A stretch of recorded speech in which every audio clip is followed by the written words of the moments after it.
My sister was always the sun, and I was the shadow nobody noticed until I walked away. Growing up, Emily Harper was the golden child, untouchable mom's pride and joy. Me, I was Lauren Harper, the afterthought scraping for scraps of love that never came. It wasn't just favoritism. It was a religion. Emily could smash a vase and Mom would swear I'd tripped her. She'd flunk a quiz and I'd get the glare for distracting her. Once, when her best friend ditched her, Mom cornered me hissing, "What did you say to upset her? I was 10 clueless, but already the villain." I learned early my feelings were noise. My straight A report cards tossed aside. My dreams of college.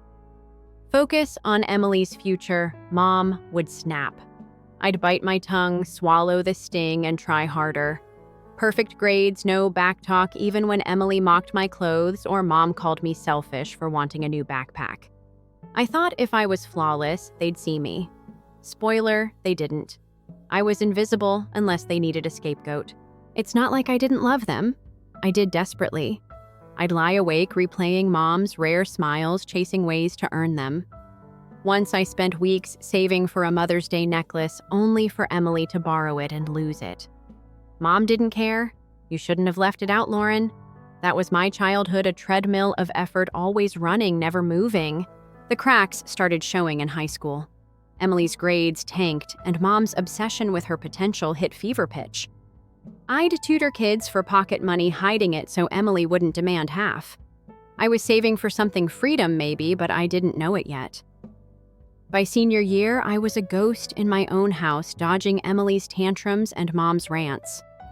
Dad Greg Harper was there, but useless, nodding along to Mom's decrees like a bobblehead. I stopped expecting him to step in. Then came the night that shattered everything. It was a Tuesday, humid, the kind of evening where the air sticks to your skin. Emily had flunked her chem midterm, her third fail that semester. I was in the kitchen rinsing dishes when she stormed in, eyes blazing. "This is your fault, Lauren," she screamed. I froze, sponge in hand. "My fault, I don't even take chem." Mom barreled in, face red. "You're always stressing her out, existing like some leech." I stood there, pulse hammering as Emily piled on. "You're poison to us," she spat. Mom nodded, her voice low but venomous. "We'd thrive if you were gone." Time stopped. I waited for them to take it back, to laugh anything. Nothing. Dad hovered in the doorway, silent. My chest burned, not with tears, but with something heavier clarity. They meant it. I didn't scream or beg. I just nodded like I was agreeing to a chore. "Okay," I said, voice flat. I walked to my room, grabbed my old backpack, and stuffed it with clothes, a toothbrush, and the $2.30 I'd stashed from tutoring. Emily smirked as I passed the living room. Mom didn't look up from her phone. Dad mumbled Lauren, but didn't move. I stepped into the night, the door clicking shut behind me. The cold bit my face, but I didn't shiver. I expected drama tears, a movie-style sprint back to the house. Instead, I felt hollow, like I'd been carved out. I walked no destination, just away. My phone stayed silent. No texts, no calls, no come back. They let me go. I was 18, alone with a backpack and a bank account that wouldn't last a month. I ended up at a motel off the highway, $45 a night, the kind of place where the lights buzz and the sheets smell like regret. Handing over crumpled bills, I felt my hands shake, not from fear, but from the weight of what came next. I sat at the desk, the lamp flickering, and stared at the peeling wallpaper. No degree, no connections, just me. But I'd spent my life being underestimated. If I was going to survive, I'd have to claw my way up from nothing. That's when I realized nothing would be the same. Morning came gray and heavy, the motel room smelling of stale coffee and regret. I hadn't slept. My phone was still silent. No missed calls. No texts. Not even a, "Where are you from, Mom, Emily, or Dad?" It stung, but I shoved it down. They'd made their choice. Now I had to make mine. With $185 left after the motel, I needed a plan fast. I'd spent years being invisible, but that taught me one thing: how to survive on scraps. Time to use it. I walked to a cafe 3 blocks away, the kind with chipped mugs and free Wi-Fi. Ordered a $2 coffee, nursed it for hours, and got to work. My only skill was studying years of acing tests and tutoring kids for cash. If I could turn that into something, maybe I wouldn't starve. I scoured online tutoring platforms, built a bare-bones profile, and set my rates dirt cheap, $10 an hour. Uploaded a photo, forced a smile, and applied to every gig I could find. My fingers shook as I hit submit. This was it, my lifeline. The first week was brutal. 2 clients, $40 total, barely covered instant noodles and bus fare. I found a room in a shared apartment on Craigslist, $300 a month, a closet with a mattress, and 3 roommates who grunted instead of talked. Better than home, though. No one screamed, "I was poison here." I'd lie on that lumpy mattress, staring at the ceiling, replaying Mom's words. "We'd thrive if you were gone."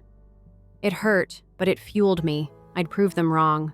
Slowly, the gigs trickled in. 3 clients became 5. I tutored late into the night, explaining algebra to sleepy high schoolers over Zoom. My rates crept up to $15, then $20. I budgeted like a miser, dollar store groceries, no phone plan, just Wi-Fi when I could snag it. 6 months in, I had enough for a deposit on a studio apartment, a 200-square-foot box with a leaky faucet. It was mine, though. First time I shut that door, I laughed, actual tears in my eyes. No Emily stealing my stuff. No Mom blaming me for breathing. My family. Radio silence. Not a peep on my birthday, Christmas, nothing. I'd check my phone sometimes, hating myself for hoping. Once I saw Emily's Instagram smiling with Mom at some cafe like I'd never existed. It gutted me, but I didn't cry. I'd spent years begging for their love. I was done. If they didn't care, neither would I. Still late at night, I'd wonder if they ever thought about me. Did Mom feel a flicker of guilt? Did Emily notice the quiet? I'd shake it off. Didn't matter. By the 1-year mark, I was tutoring college entrance exams, SAT, AC, the big leagues. Word spread. Parents emailed desperate for their kids to ace the tests. I was good, too methodical, patient, breaking down problems like a code. 10 clients became 20. I moved to a slightly less leaky studio, bought a used laptop, started saving again. But I was still trading hours for dollars, and my body was screaming: late nights, no breaks, constant hustle.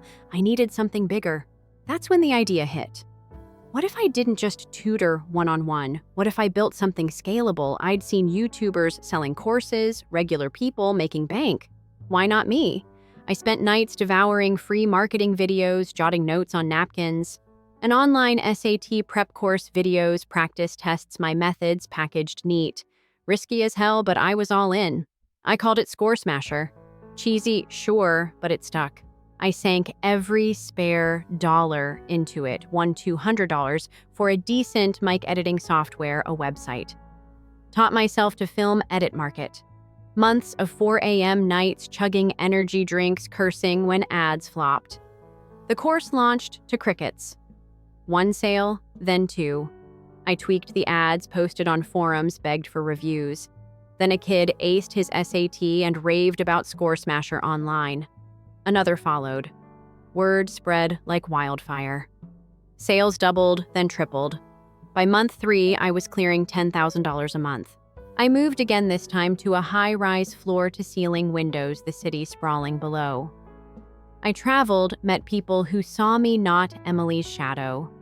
Friends who laughed at my sarcasm, not my existence. I'd done it, built an empire from a backpack and a motel desk. My family still ghosts. No calls, no texts, like I'd been erased. Fine by me. I was free. Then 2 years after I'd walked out, my phone buzzed.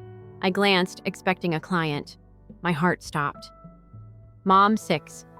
Missed calls. Emily, 8. Texts flooded in. Lauren, please. We need to talk.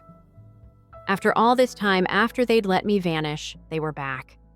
I stared at the screen, pulse racing, a bitter laugh escaping. They didn't miss me. They wanted something. And I wasn't the same Lauren they'd kicked out. That's when I realized they had no idea who they were dealing with now. My phone glowed with their names. Mom, Emily, like a ghost from a life I'd buried. I sat in my high-rise, the city's pulse humming below, and let the calls stack up. 6 from Mom, 8 from Emily. Texts piling like debris. Lauren, please. We need you. I laughed, sharp and bitter. 2 years of silence, not a whisper on my birthday, not a check-in to see if I was alive. Now they needed me. My thumb hovered over block, but something stopped me. Curiosity, maybe? Or something darker? I paced the hardwood cool under my feet, replaying the past. Mom's voice, cold. We'd thrive if you were gone. Emily's smirk as I packed my bag. Dad's useless mumble. I'd built Score Smasher from nothing, turned their rejection into fuel. I wasn't their punching bag anymore. Whatever they wanted, it wasn't love. I grabbed a coffee, sat on my couch, and answered Mom's next call, voice flat. Hello? Lauren, sweetie, thank God. Mom's voice trembled the sweetie like a slap. She hadn't called me that since I was 6, back when she'd braid my hair before Emily's dance recitals stole her attention. We need to talk. What's going on? I kept it neutral, but my grip on the mug tightened. A pause, then her voice cracked. We've fallen on hard times. Emily's struggling at school, and we can't keep up. We need your help. I bit my lip, rage bubbling. What kind of help? Money, she blurted. Emily's tuition is due. Bills are piling. I know we weren't there for you, but please, we're drowning. I almost laughed. They'd erased me, told me I was poison, and now they wanted my cash. The satisfaction was electric. You're serious? My voice was ice.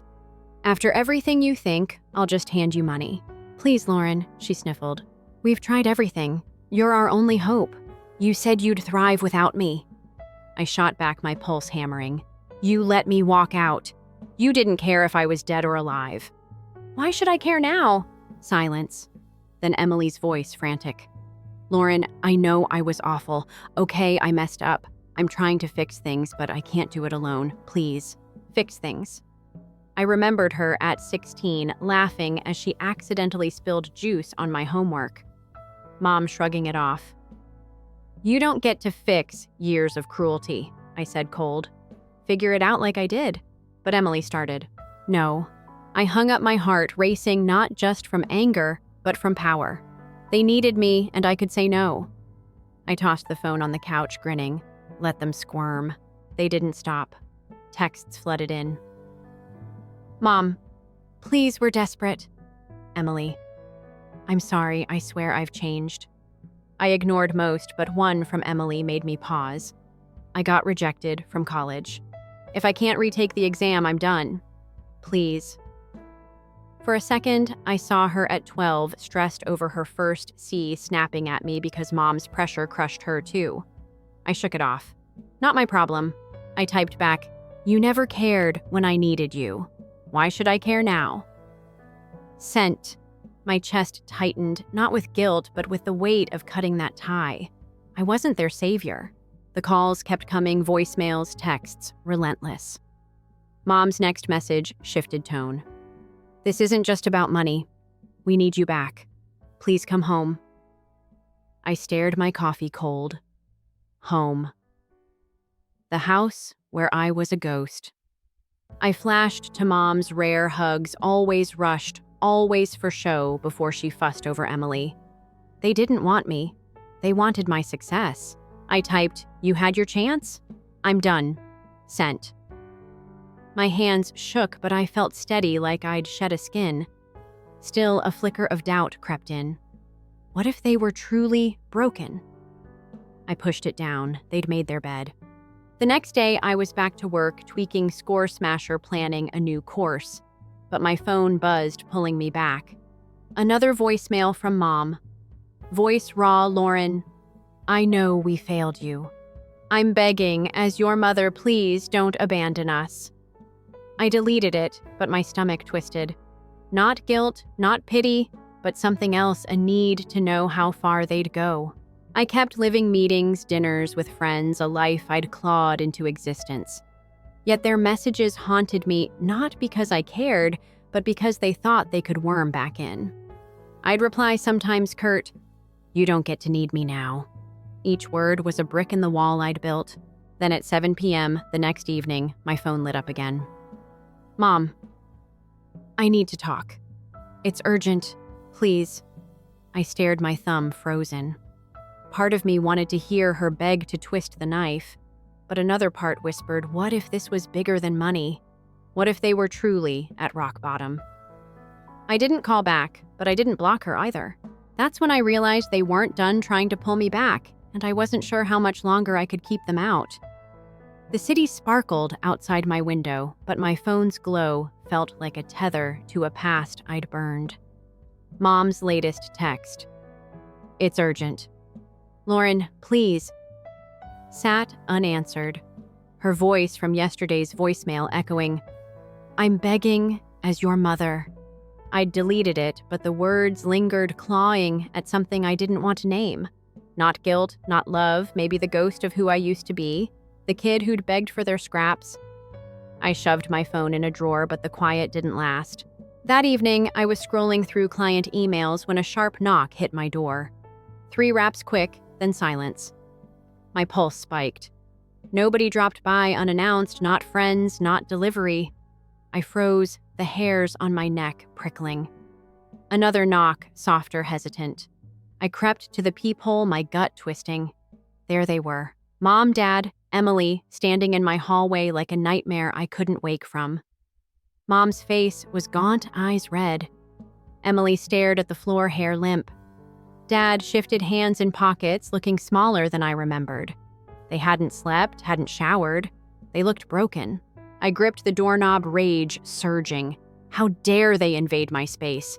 2 years of silence, and now they thought they could just show up. I wanted to ignore them, let them rot out there. But the anger was too loud, demanding release. I cracked the door just enough to glare. "What the hell are you doing here?" My voice shook, low and furious. Mom stepped forward, hands clasped. "Lauren, please just hear us out." Her voice cracked, eyes wide with desperation. The same woman who'd called me a leech, now begging on my doorstep. "You don't get to do this," I snapped. "You think you can waltz in after everything you told me I was poison. You let me walk away." Dad flinched, eyes on the ground. Emily's shoulders hunched, but she didn't look up. Mom's lip quivered. "We're sorry," she said, voice breaking. "We've been trying to reach you. We know we failed you, but we're falling apart. We need you." "Need me," I laughed, bitter, my chest tight.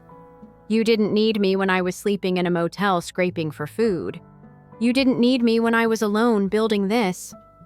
I gestured at the apartment, my life. "Why now?" Mom's eyes welled. "We can't pay rent. Emily's college dreams are slipping away. We're out of options. You're the only one who can help." I remembered Mom at my high school graduation fussing over Emily's dress while I stood alone, diploma in hand. "You made your choices," I said, voice like steel. "I wasn't in them. Now you're drowning and you think I'll throw you a rope, no?" Emily finally looked up, eyes glassy. "Lauren, I know I was horrible. I'm trying to fix it, but I can't. Please." Her voice wavered, and for a second, I saw her at 15 crying over Mom's pressure to be perfect. I pushed the memory down. She didn't get to play victim. "You don't fix years of cruelty with a sob story," I said cold. "You figure it out, like I did." Mom reached out, hand trembling. "Please just listen." I slammed the door. The sound echoed a gunshot in my ears. My hands shook, but I felt alive, powerful. They didn't own me anymore. I leaned against the wall, breathing hard, expecting silence. But outside, their voices carried Mom pleading, Emily sobbing, Dad's low murmur. They weren't leaving. I clenched my fists, the rage mixing with something uglier. Satisfaction, yes, but also a twist of something I hated, pity. Not for them, but for the kid I'd been waiting for them to care. They'd come here because they had nowhere else, and that made me angrier than anything. They didn't want me, they wanted my money, my success, the life I'd built without them. I yanked the door open again, the sight of them reigniting my fury. Mom's face lit with hope, but I cut her off. "You don't get to do this," I said, each word a blade. "You had years to care to fix this. You didn't." I was nothing to you, and now I'm supposed to save you, no. Mom opened her mouth, tears spilling. Lauren, we're your family. Family, I spat. Family doesn't tell you you're better off gone. Family doesn't let you disappear. I owe you nothing. I looked at Emily, her face pale, then Dad, his eyes hollow. Fix your own mess. I'm done. I closed the door slower this time, the click final. Their voices faded, but my heart still pounded. I paced the city's glow, mocking the storm inside me. They'd come to my sanctuary thinking I'd cave. They didn't know me anymore. But as I sank onto the couch, a thought snagged they'd found me. They knew where I lived. If they were this desperate, what else would they try? That's when I realized this wasn't over, and I didn't know how far they'd go. The door's click lingered, a full stop to the life I'd left behind. Mom, Emily, Dad, they'd stood on my doorstep, hollow and desperate, begging for a lifeline I wouldn't give. Their voices faded as they shuffled away, but the air in my apartment felt heavy, like they'd left a stain. I sank onto the couch, my pulse still jagged. They'd found me. 2 years of silence, and they'd tracked me down, not for love, not for regret, but for my money. The nerve of it burned, but so did something else, a flicker of fear. If they were bold enough to show up, what was next? I didn't sleep that night. Every creak in the building made me tense, half expecting another knock.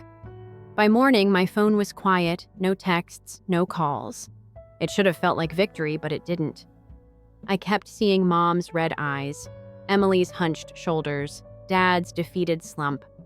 Not guilt, not quite, but a nagging question: how far would their desperation push them? I shook it off, cranked my music, and dove into work. Score Smasher was booming, new course modules, client calls, a podcast invite. My life was full, vibrant, mine. They didn't get to ruin it. Days passed, then weeks. No more messages, no surprise visits. The silence was louder than their pleas. I'd check my locks twice, scan my inbox for their names, but nothing. It was what I wanted, right? Freedom from their poison. Yet late at night, I'd catch myself wondering, were they still struggling? Had Emily flunked out? Was Mom still crying? I hated that. I cared even a sliver. I'd built an empire, high-rise apartment, trips to Paris, friends who toasted my sarcasm, not my failures. I didn't need them. So why did their absence feel like a splinter I couldn't pull? I leaned harder into my life. Signed a deal for a second course AC'd assassin. Met a guy, Nate, who laughed at my snark and didn't flinch at my edges. I was thriving, the Lauren Harper who'd clawed up from a motel desk. But the past wasn't done with me. One evening, scrolling X, I saw a post in a local group, a blurry photo of me at a cafe captioned, "Anyone know her need to reach her urgent?" The username was generic, but my gut screamed Emily. I froze coffee mug halfway to my lips. They were still out there circling. I reported the post, blocked the account, but the unease stuck. I started varying my routines, no more regular cafe visits, no predictable gym hours. I wasn't scared, not exactly, but I wasn't naive.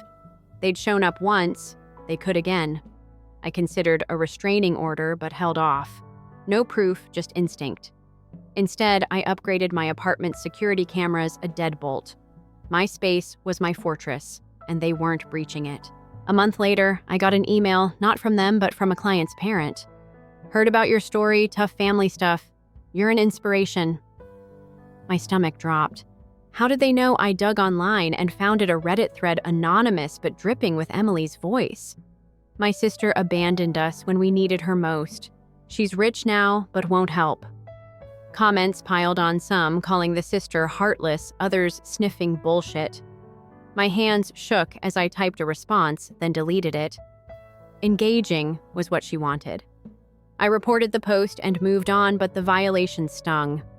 They were dragging my name into their mess, painting me as the villain again. I doubled down on my boundaries.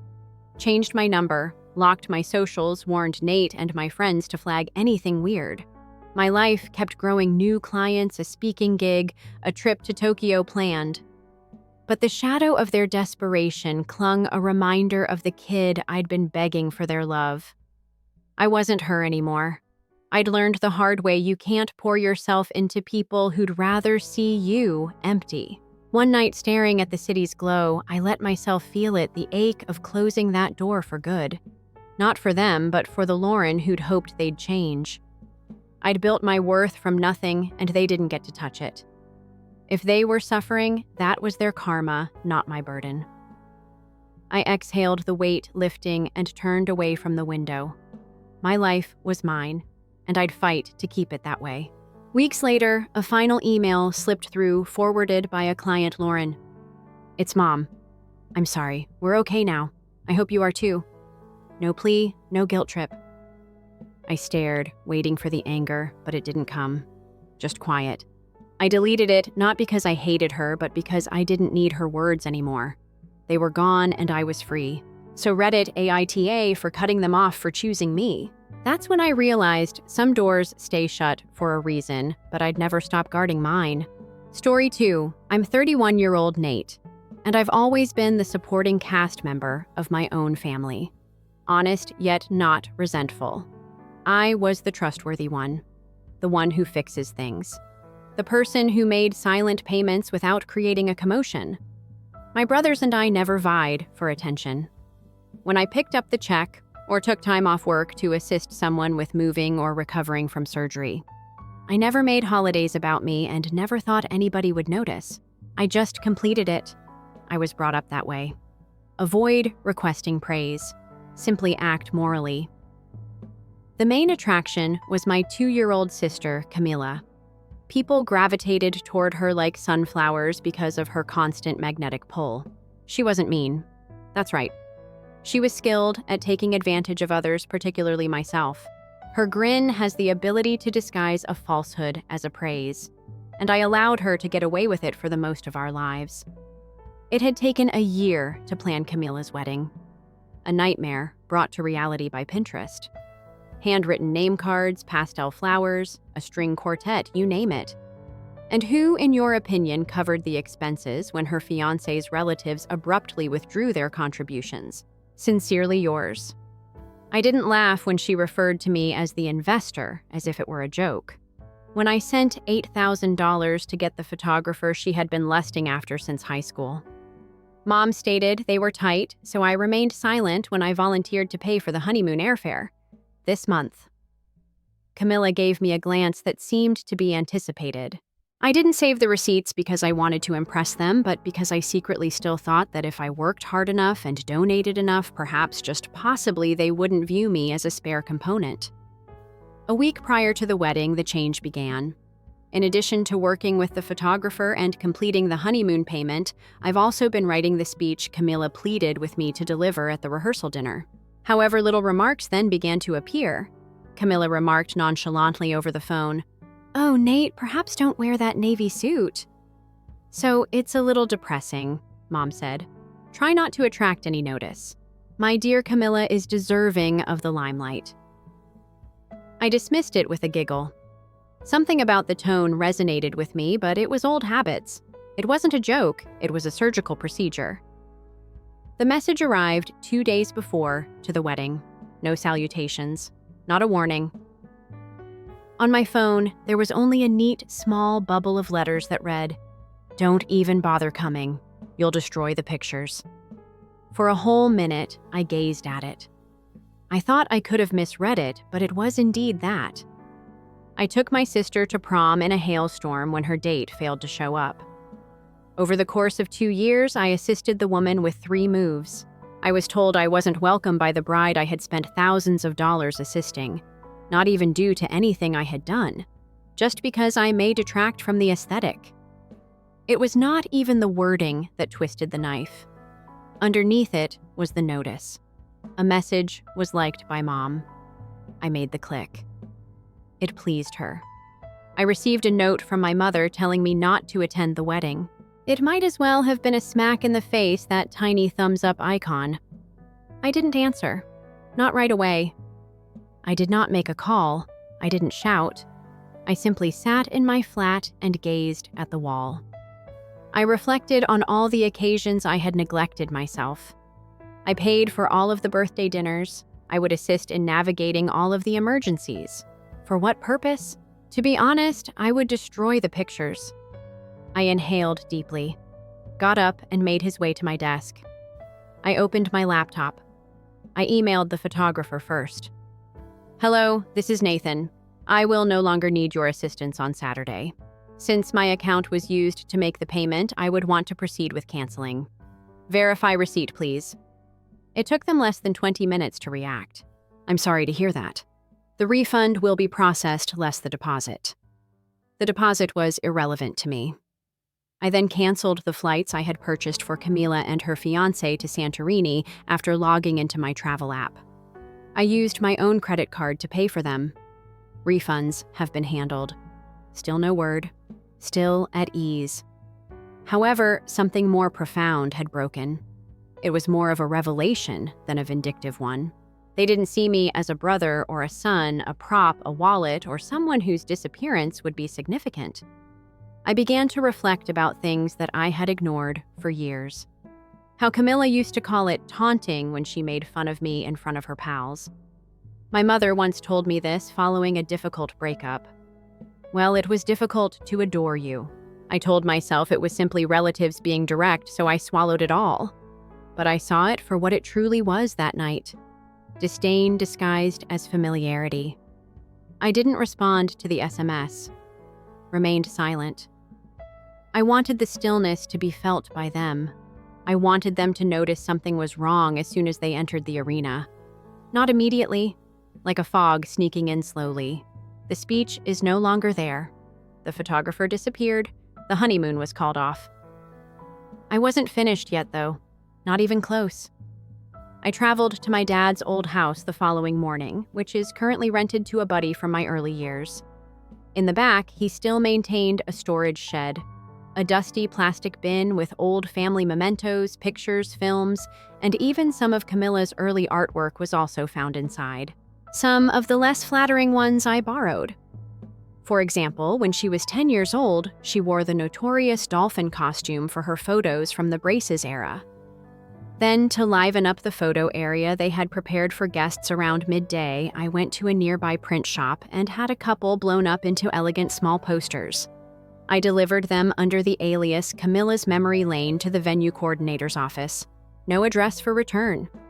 It was only a loved relative's surprise sticky note. Neither Mom nor Camilla have responded yet. Don't apologize. No phone call. I seemed to have vanished from the world. However, it was the problem. Silence was taken to imply surrender.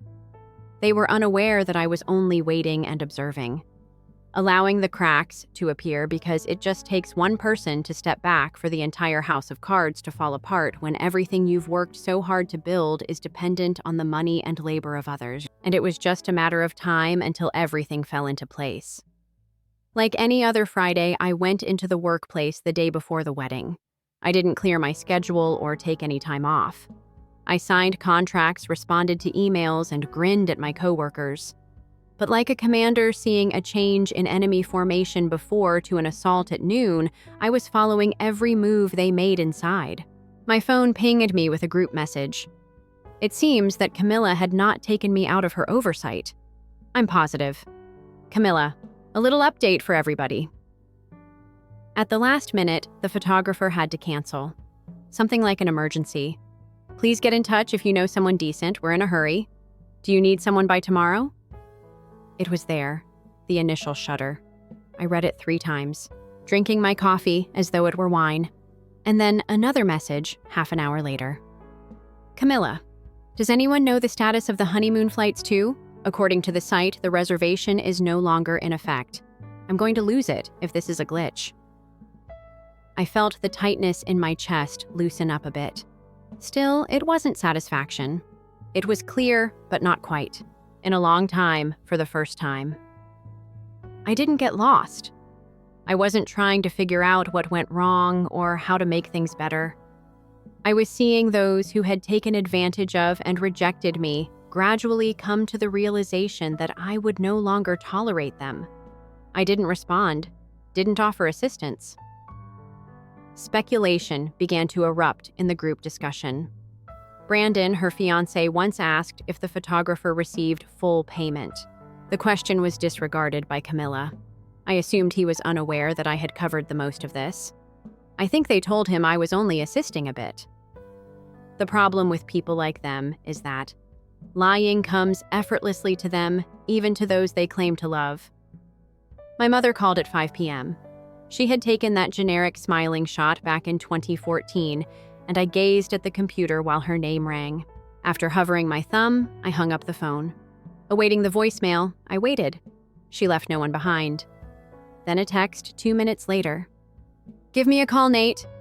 Camilla is becoming nervous because of the confusion around the flight arrangements. We must speak. Nervous. I'm not lost or apologetic. Just nervous. For example, if I were an IT specialist and they reported a system issue, I would have to address it that evening. I made dinner for myself. Real mashed potatoes, asparagus, and steak. I placed my phone on quiet, lit a candle, and poured a glass of wine. I finally felt like I had some control over my own tale as I sat in my little apartment and listened to an old CD that I hadn't heard in years. The wedding took place the next morning. I didn't go. Instead, I strolled to the park, got a coffee from the bakery down the street, and put on a cozy sweater. The environment was still, the air was clear, and I felt alone. Not upset, not resentful, just finished. Then my phone buzzed once again at 10:11 a.m. Liam, my cousin. "Hey bro, did you call off the honeymoon and photographer?" "What's going on?" I answered plainly. "Yes, I did ask Camilla." "Why?" he answered. "She's crying. The planner is being yelled at by your mother. It appears as though Brandon wants to run into traffic." Nothing else was typed by me. I just witnessed a dog chase a bird while locking my phone. I checked Instagram a couple of hours later. One of those black text on white backdrop story updates was what Camilla had shared. "Not everything goes as planned. We are grateful to everyone who came and supported us on this incredibly unexpected day. I adore you all." There was a mix of general support and mild misunderstanding in the remarks. "You still have a lovely appearance. I hope your day was still fantastic. I'm forward to hear the tale eventually, haha." The comment on the one picture she shared of her and Brandon at the church entryway, which was obviously shot with a guest iPhone, was what really caught my attention though. Crop granny, off-center. Strange. In spite of everything. Hashtag just got married, despite all the odds. Are you saying that it would be disrespectful to the one person who is paying for half of your ideal wedding? It was a weird moment. I would have given anything to be a part of that day a year ago. In order to assist her realize her goal, I would have stood next to her smiling for the cameras and made the speech of a lifetime. I didn't feel as though I had missed anything anymore. I had the impression that I had finally awakened up. It wasn't over though. Because my doorbell rang at 8:07 p.m., I had no expectations. I scanned the crowd. Brandon was the one. Unreadable expression, crooked hair, and a tie. After a single knock, he moved away. He seemed worn out, not angry, not perplexed. Slowly, I opened the door. He gave me a blink. "Can we chat, please?" My face remained motionless as my gut constricted. "Aren't you two on your honeymoon?" His mouth tightened. "Yes. Regarding that, when I opened the door for him, everything began to go apart more quickly than I could have predicted. Brandon entered my flat with the cautious intensity of someone who has realized too late that he may have chosen the wrong team rather than with the ferocity of a man entering enemy territory. He looked around, admiring the simple arrangement books that were piled on the end table. The unopened wine glass from the previous evening was still on the kitchen counter, and there was a lone plant withered in the corner. I pointed to the couch. He took a leisurely seat. For a few seconds, his hands gripped between his knees were silent, allowing me to speculate as to whether he was practicing his response or working out how to say it without coming under suspicion.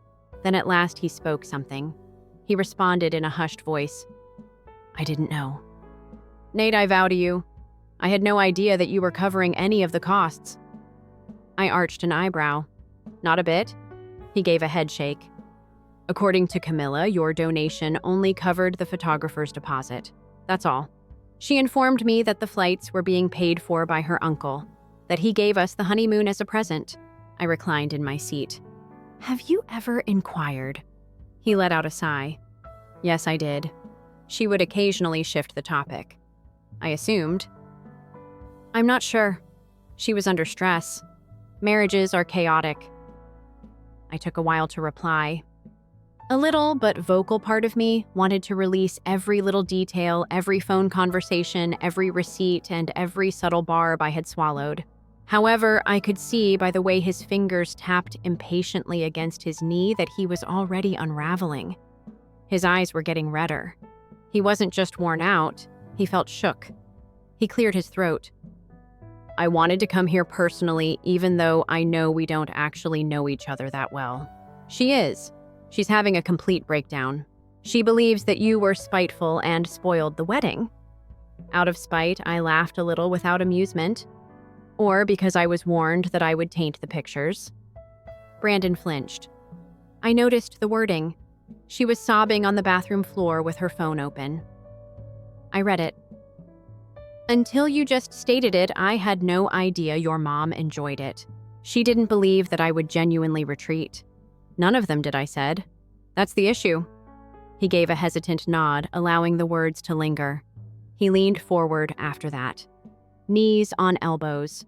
This morning, she made a statement.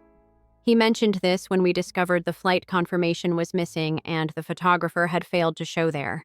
She was in the midst of it, screaming. She simply did. She spoke without thinking.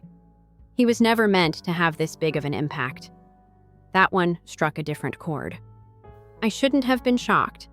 However, seeing her fiancé say it out loud made it more real than it had ever been.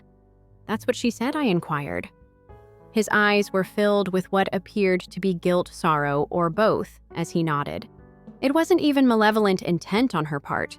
She didn't really comprehend how things might go wrong without you, more like. I exhaled deeply through my nostrils. He cautiously added, and your mom. She has been encouraging it all. Camilla didn't want to completely ignore you. She was simply upset. The photographs were meant to be petty and short-lived. Your mother assured her that if she remained firm, the situation would be resolved. Something cooled down in my chest. It wasn't rage. No more. Something more subdued. Resignation. Perhaps it was a confirmation of what I had suspected for years but had never dared to question. Camilla had always been preferred by that mother. That she considered me a resource to be exploited, not valued. That she thought I would always return, pay always, never stop forgiving. Hold the line, she instructed Camilla, Brandon stated. Said that she would be creating a risky precedent if she caved into you right now. When she said it, I laughed not with laughter but with disbelief. As though I'm a young child attempting to get a cookie before supper. Brandon gave a nod, a thin line of lips pushed together. You would still have turned up if you truly cared, she added. They were revising the story in real time, of course. I could almost hear it. Nate was self-centered. The day Nate made it about him was ruined by Nate. Don't worry about the money, ignore the stillness. Forget about being viewed as an afterthought for years, until someone required my bank account. Brandon got to his feet. Look, I have no idea what will happen next. Camila isn't talking to me at the moment. She's in the bathtub weeping. Additionally, your mother is holding the wedding planner responsible for everything. However, I didn't want to abandon it in this state. I wanted you to know that this was not how I wanted our marriage to begin. I cocked my head. Do you still believe it's beginning? He was surprised by that. He hesitated and blinked. I'm not sure. I was taken aback by his candor, but that was to be expected from someone whose illusions had recently been destroyed. Then he took a tiny envelope out of his pocket. In her planner, I discovered this. I believed you needed to own it. He gave it to me. The speech I had drafted was inside. Camilla requested the one I wrote weeks ago, but I never acknowledged it again. Notes were scrawled in the margins and underlined in the print. Make this section more humorous. This is too sentimental. And more about her. I grinned coldly. It felt good to know that I was being edited. Brandon looked at me like I was a sheep. I apologize, Guy, for everything. I didn't respond. I sat on the couch after he departed and looked at that speech for a while. It seemed as though the words were someone else's, someone who is still holding out hope that years of harm may be repaired by a few pleasant words. However, I was no longer that person. My phone buzzed once again as the sun sank below the horizon, illuminating my room in orange hues. Camilla. One call, then another. A voicemail followed by a text. I hope all is well with you. The pictures are terrible and everyone is wondering where the photographer is. Brandon refuses to speak to me. You will regret what you did and I am aware of it. I hung up the phone without answering. I have no regrets, not by any means. It was 3 days later. I didn't pick up any calls, failed to respond to any of the messages. The next morning, Camilla texted once again. Something about how I had wrecked her life's most significant day. However, later that evening, a piece on family forgiveness and treachery was followed by a statement that sounded eerily like it was written by Mom. Your point has been made. Stop behaving like a kid now. I wasn't expecting Brandon to follow up, but he didn't. He had fulfilled his obligation. He was honest. I'm not sure what went on between them behind closed doors, but I had a feeling that things weren't going well based on the quiet from his number. He no longer stood up for her. He wasn't standing up for them. However, the knock came on the 4th day. The doorbell, no. A simple knock. Out loud. Brief. My mother was right there when I opened it. Crossed arms and a tense face. She wasn't invited in, just rested on the entrance blocking structure. She didn't hold off on talking till I did. Your sister vomited up because you made her weep so much. She was mortified when I gave her a stern look. We had to explain to everyone why there were no official wedding photographs taken. The reason for delaying the honeymoon. Why did you not attend, Mom? Why wasn't I there? I cut you off? Crossed arms. She blinked, obviously not anticipating resistance. Due to an SMS message that angered you. You were offended, so you ruined your own sister's wedding. Stay steady, I urged. I wasn't invited, therefore I didn't go. Camilla warned me not to come, so don't distort this. Do you like the message? She averted her gaze for a moment. She only flicked her gaze and straightened her shoulders once again. Clearly, that was an exaggeration. She was under stress. She didn't mean it, as you knew. Did you not mean it? Once sharp. I laughed. Do you appreciate the message she sent me saying that I would damage the pictures? Mom's stress isn't that. I give that a thumbs up for cruelty. She stood up and shifted. This is what you usually do. You make everything seem dramatic. No. Everything used to be internalized by me. I lost my temper. When you disregarded my birthdays, I didn't mind. When Camilla made fun of me in front of her friends, I didn't mind. I ignored it. You claimed that I was difficult to adore. I ignored it all. However, you went too far this time. And the only reason you're here is because the ideal little wedding for your golden kid didn't work out. She clenched her jaw. Do you know what's wrong with you? In everything, you want to be the victim. Supporting your sister alone was not an option. You have to focus on yourself. I gazed at her. What do you know? I thought so once. That if I simply paid the bills, worked hard, and kept silent. Perhaps I will one day be sufficient for this family. However, I eventually figured it out.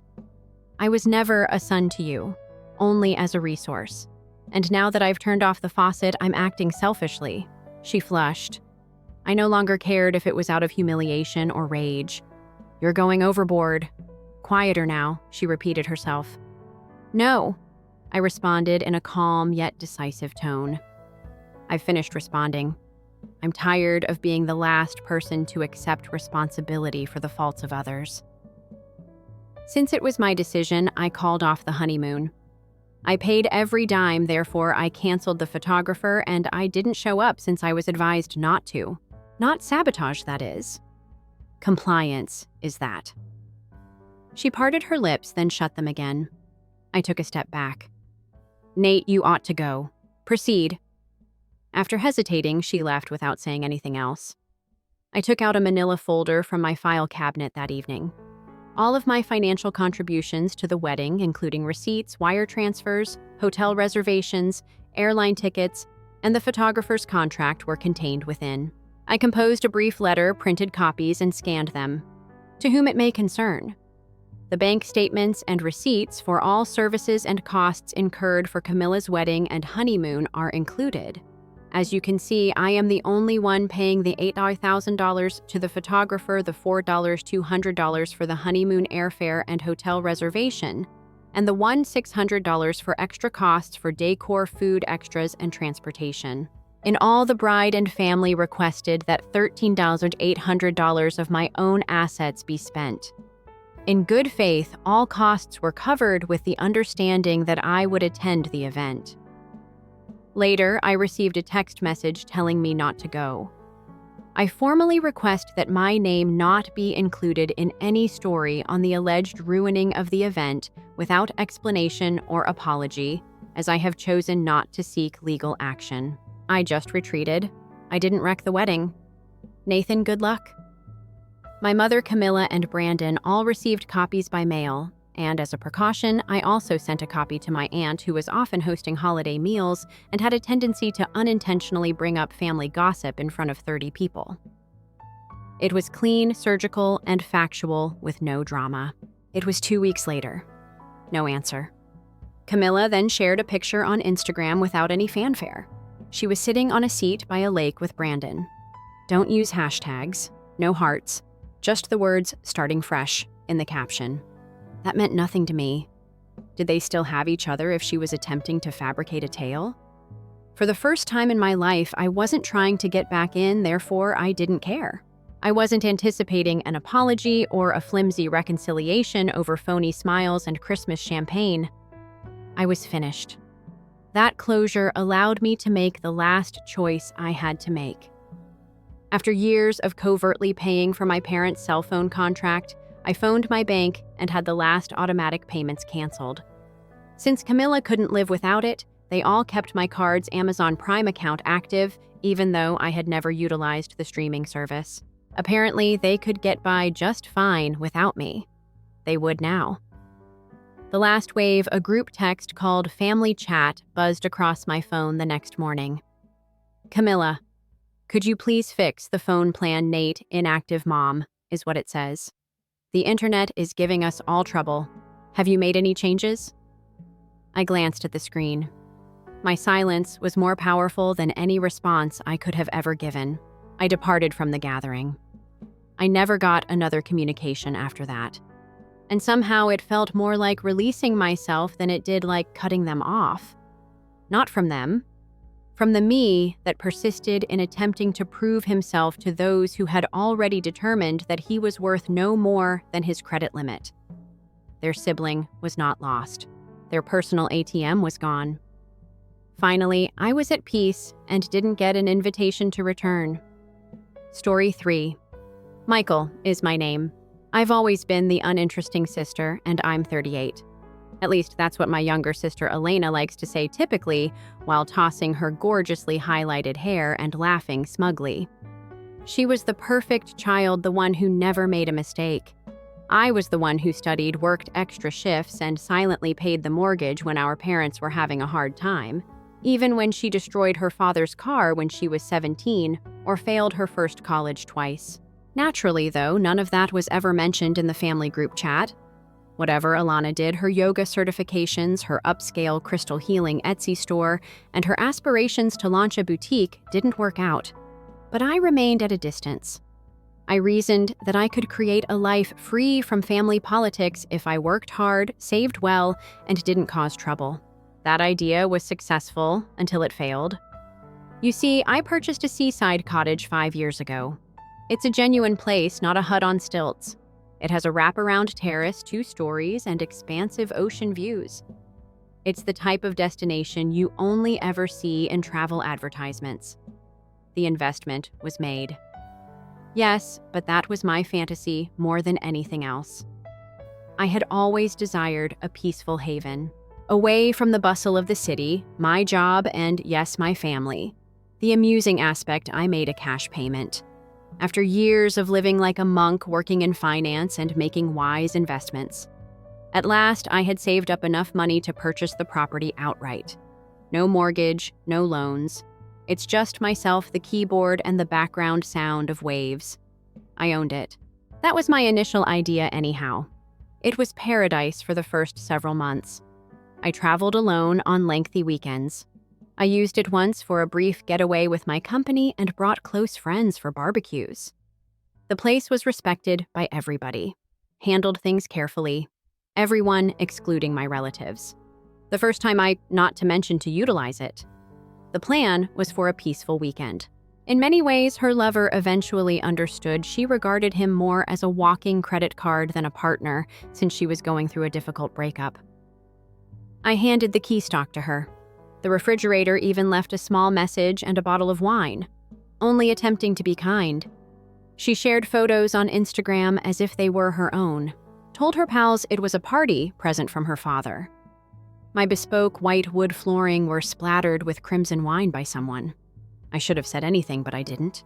I told myself not to get worked up, cleaned up the debris, and hired a professional to refinish the damaged area. Family for the upcoming year. It kept happening.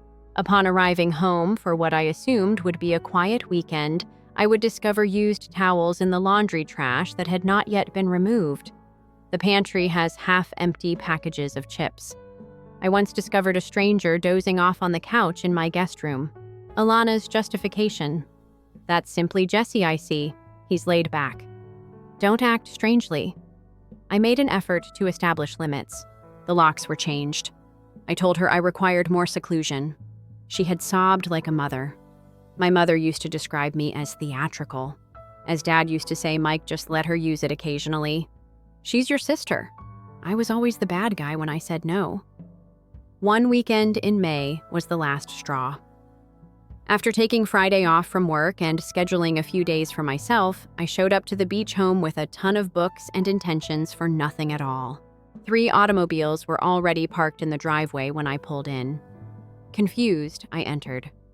There she was, Alana wearing a bikini, drinking with 2 of her buddies from a glass of margaritas. Like they owned the house, they sprawled down on my couch. Hey, she said as if I were the surprise visitor ruining her weekend. You ought to have informed me of your arrival. I could have created space. Made space in my home that evening.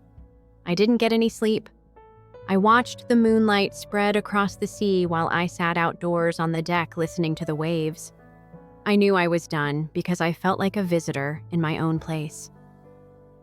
The next morning, I made a call to a lawyer. I knew a lawyer would make this airtight, not just any lawyer. I told them everything. I was the only one with the title. It was a clean act, no arguments, no liens. I inquired about the necessary steps to sell it quickly. He explained everything. I granted him permission. I kept my plans a secret from everyone. I returned to work, led a peaceful life, packed my belongings for my next trip, and took pictures of everything for the listing. Cleaned it. Took away my artwork and mementos. It seemed like mine because of the small details. Then the time arrived. I invited everyone over for a family weekend last weekend. My reward, cooking, breeze from the ocean, everything. Dad was overjoyed. Mom brought an excessive amount of potato salad. Alana arrived looking like she was modeling for a commercial in a white sundress. 1 hour into the day, roughly, she looked around and said it as we were all standing on the back deck. I can't believe I'll own this one day. When Dad retires, he will fulfill his promise to me. I blinked. What? She grinned. Yes. You'd want to keep things in the family, he remarked. I'm obviously the most qualified one to continue it. Without wasting a beat, Mom added her voice. Under any case, it's better under her name. Michael, you're always so busy. For the first time in a long time, I looked at them. I didn't nod, smile, or attempt to clarify. I just went to my lawyer who had pretended to be a friend and driven up with me. Early tomorrow, I gave him the mentioned keys. Alana's wine glass clinked sharply against the deck. My house cannot be sold, she yelled. I gave her a direct glance. It's funny. What I'm doing is just that. Like she was going to recover a kingdom that had been seized, she rushed inside barefoot on the floor, heels in hand. Cabinets slamming and the distinct creak of the master bedroom door flying open were audible to me. I looked to my attorney, who remained unfazed. He simply pulled out his phone and began recording the home plan for the listing. Complete pro. Alana returned with a picture in her hand as if it were legal evidence. It was a photo of me and her taken a decade ago. Back when we still got along, this was one of the few framed photos I had left in the house. As if to testify, she held it up. This was our house, you claimed. I'm allowed to remain here. I was given permission to design the guest room. Fake disbelief trembled in her voice, as if she had just learned of treachery. Here, Michael. I created memories. I didn't even speak louder. After I replaced the locks, you broke in 3 times. Months have passed since then. She lost her temper. Only because you were being self-centered did I do it. Behind her, I could sense Mom squeezing toward the doorway as if she wasn't sure if she should join in or act like she didn't create this monster. Dad was motionless at the grill, as if he wouldn't be drawn into it if he didn't move. That was always the case. They would all turn to me as the cool-headed person, the fixer, and the calm one when Alana would lose it. Not now. I walked by her and gestured to the driveway. Go relax. You are making a fool of yourself. Mom chose to talk at that point. Michael, hurry up. She's simply upset. A little misunderstanding does not require you to sell the residence. We'll chat once she calms down. I chuckled. It was utter bewilderment, not laughter. A miscommunication. The home should belong to her, as you two stated. It's not a miscommunication. That is entitled. Alana let the photo frame fall to the ground. On impact, it cracked. I take it that you do this? She pointed at me as if she had practiced the charge 100 times. As you usually did when you were growing up, you wait until folks are satisfied before tearing it away. Do you believe that having money elevates you above us? For a few moments, I gazed at her, allowing her to appear somewhat unsure. I answered, no, but it means I don't have to keep acting like that. This family is deserving of my kindness. For 30 seconds, there was silence that sounded more forceful than any shout. No one shifted. The only sounds were the distant crash of the ocean and the sporadic screech of a bird above. At last, Dad opened his mouth. This isn't the way to do it, son. You can't. Simply cannot. I turned to him and did the best I could. I can't just take back my stuff from those who treat me disrespectfully. One cannot simply decide without consulting the Family Guild Committee. Michael. Mom forewarned me as if I were a kid ready to create a commotion at church. However, the scenario was already in the past. I failed to make it. They did. After entering the living room, I gathered up the broken frame's fragments and put them in a plastic bag. I had brought garbage. I moved slowly and deliberately, as if I were washing more than just glass. I was tidying up the final responsibilities I had been putting off for years. Alana trailed me inside. You must tell us before you sell it. How about next month's family vacation? I've already extended invitations. I claimed I never consented to that vacation. You informed everyone that it was taking place.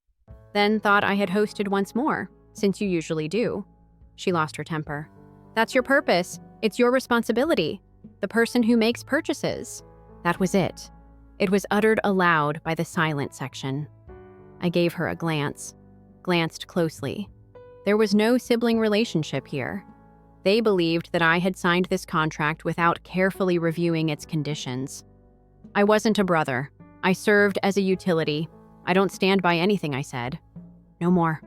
My lawyer was finished by now. He nodded slightly as he approached. I have everything I require. In the morning, we will submit the listing. By the end of the day, you will get the documents to remotely sign. Next week, I'll send the staging crew. Mom was sitting on the couch looking shocked that this wasn't a bluff. You would actually harm your own family in this way. The words spilled out as I turned to face her. Be calm. Steady. It was obvious to all of you that this was no longer my Before I have to act as though I'm not aware of the whispers going on behind my back, I'm selling it. Before I'm informed once more that it will go to her once Dad retires. I'm done complying. Alana laughed. You're genuinely insane. No, I said as I left via the front door. I already have him in my pocket. At last, I'm sane.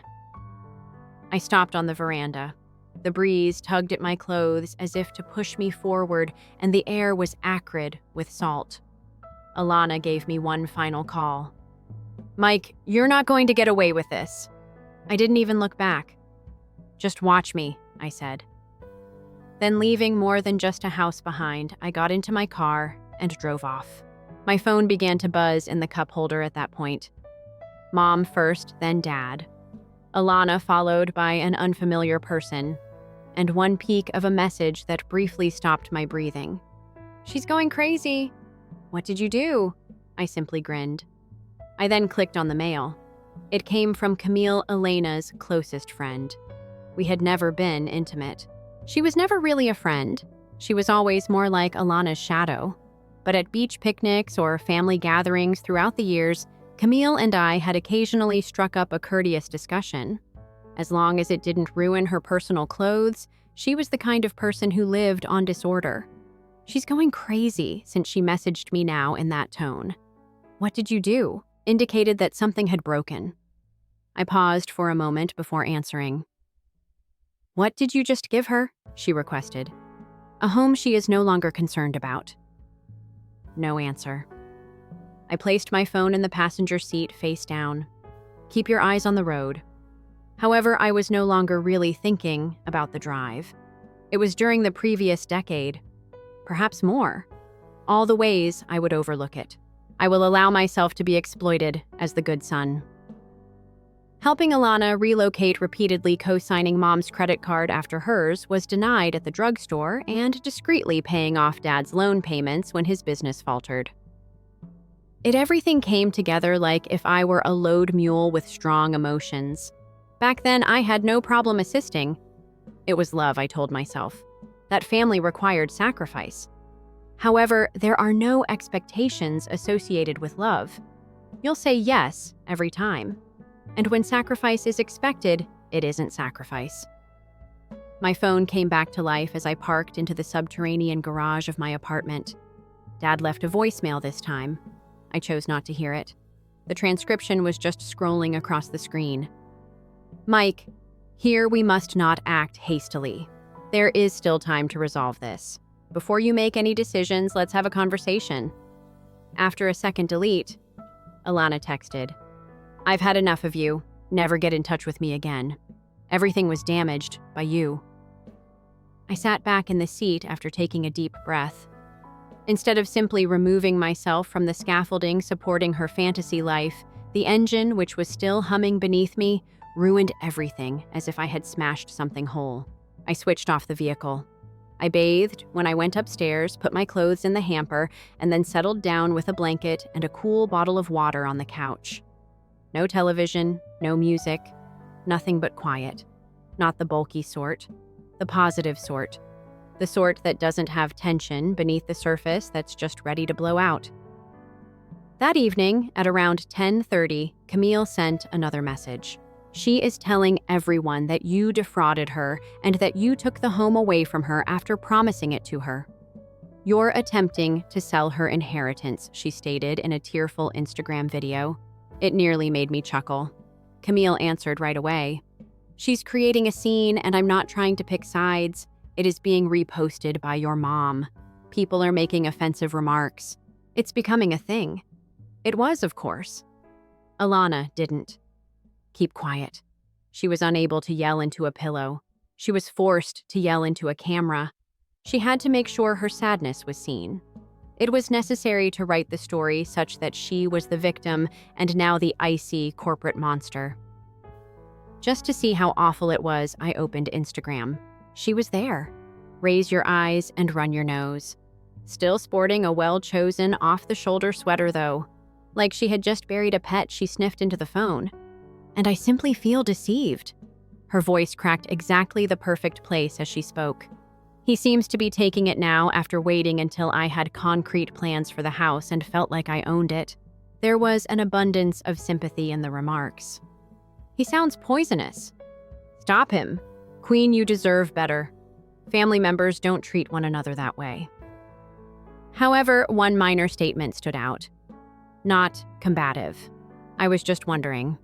Hold on, didn't the deed have his name? I observed it as it sat there. No responses. Simply being there. Setting the phone aside, I gazed at the ceiling. How many individuals had I helped who would abandon me as soon as their gravy train ran out of fuel? How many of those grins were fake? How many thank yous are just meant to keep me supple? I woke up to a dozen more texts the next morning. Camille, once more, 2 colleagues, including my aunt who almost ever contacted unless she required technical assistance. However, what really stopped me cold was the note from my cousin Drew. They're attempting to halt the transaction, dude. According to your mother, family funds were used to purchase the house. According to Dad, they are speaking with a lawyer. I thought you ought to be aware. After reading the letter twice and staring at it, I felt a chilly glimmer of something I hadn't experienced in years. In fact, they believe they can take it away from me. I then understood that this was about more than simply a house. They lost something, yet it didn't make them angry. I was just getting started and they were upset that I had stopped providing. I spent a lot of time sitting with that drawing message, attempting to stop the transaction by keeping my thumb over the screen. Like a horrible tune, the statement kept playing in my thoughts. It was ridiculous. It's almost comical. In my heart, though, I wasn't surprised. No more. I owned the house. All of it had come from my personal accounts, which were taxed and verified. Family expectations, no money, and a lengthy history of my covertly bridging the gaps so they could continue to act stable were all that existed. The sale was to be halted. All right, give it a go. Along with the title deed purchase receipt, wire transfer confirmation, and even the tax papers proving I had paid for everything myself, I sent Drew's reply to my attorney.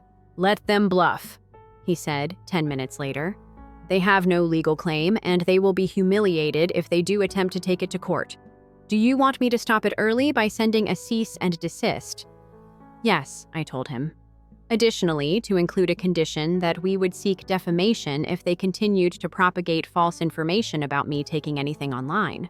Alana continued to live, broadcast her sadness every few hours in the meanwhile. I no longer even needed to check Instagram. I was getting clips from people.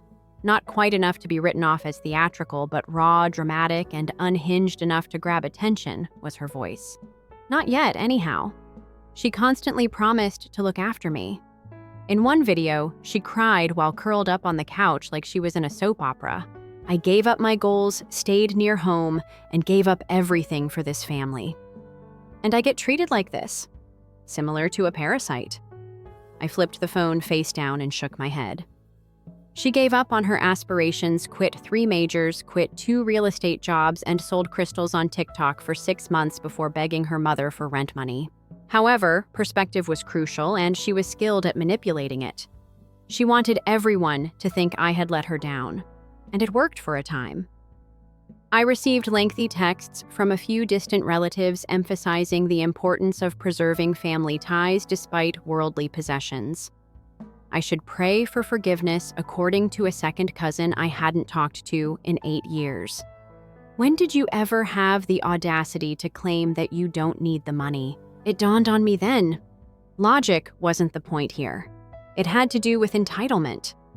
About a group of folks who were so accustomed to my being the silent benefactor that they thought it was stealing when I regained authority. I wasn't upset.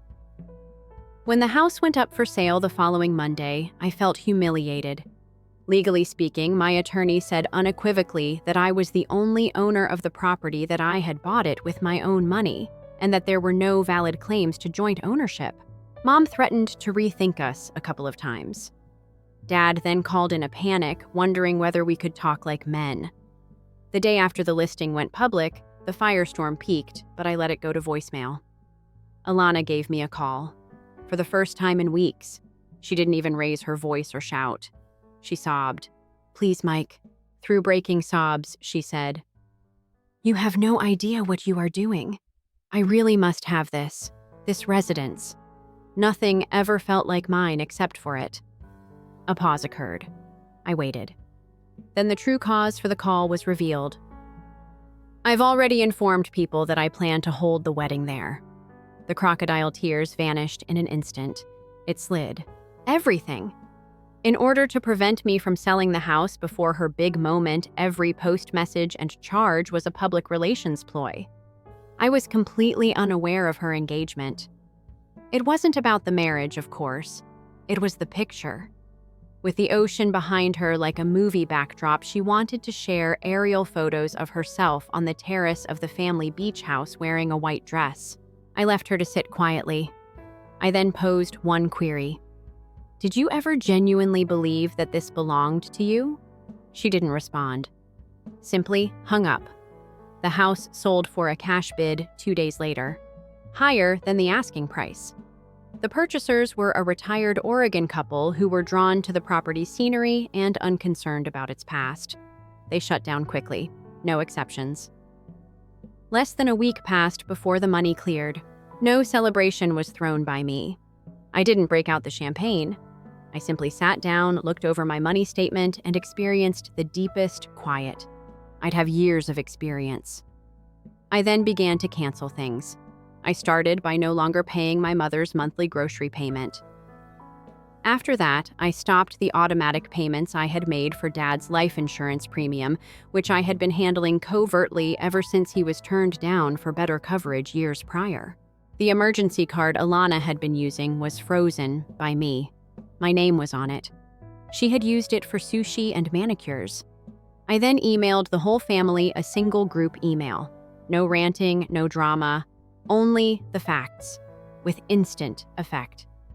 If I previously assisted with rent, groceries, insurance, or emergency costs, those accounts have been closed or moved, and I will no longer be providing financial support to any of you. The seaside home is no longer there. Do not contact me regarding money, please. I advise you to analyze your own spending plans.